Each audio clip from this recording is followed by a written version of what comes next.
Let's start with the big transfer story we've been talking about here on Sky Sports News. Mason Mount and his impending move to Manchester United.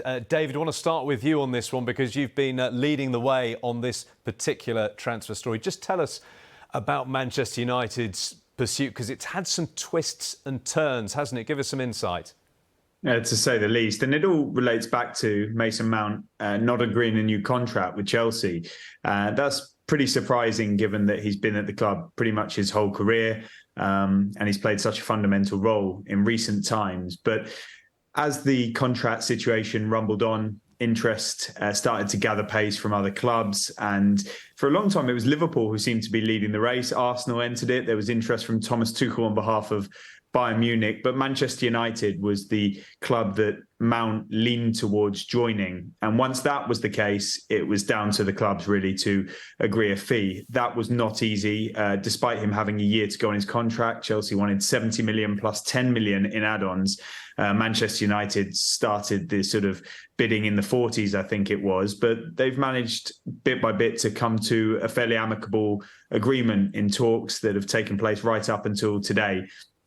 And it's going to be 55 million pounds with £5 million in add-ons, making it a 60 million package. But those £5 million in add-ons are pretty difficult to achieve. And if Manchester United do achieve them, then they'll be absolutely delighted to pay it. So I'd expect a medical early next week, personal terms in place.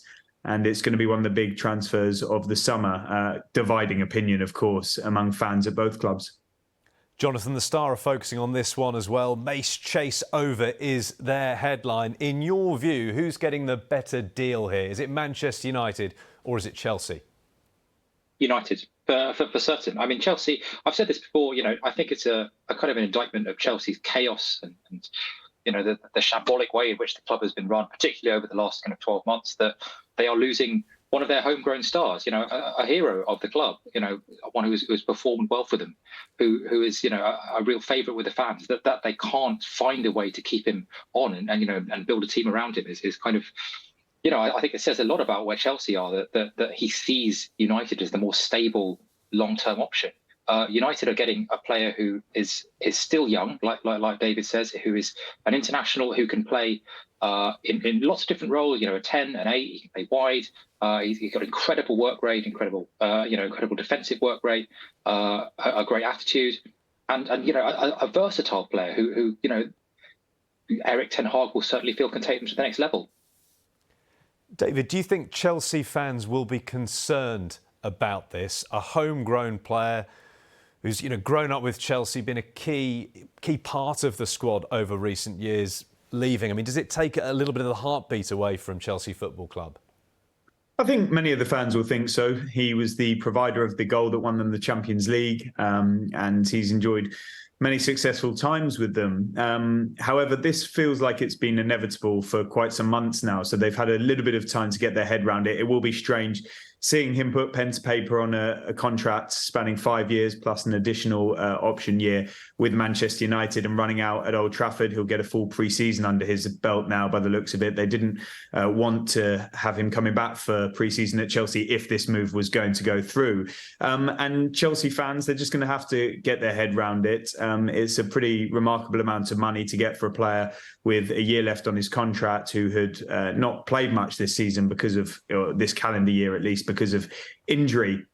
Undoubtedly a really top player for club and country, though. And it would largely be about how Chelsea look to replace him now, because they're on a rebuilding mission. He was zero in their financial accounts, so it's pure profit for Chelsea. It really helps them out with their financial fair play situation.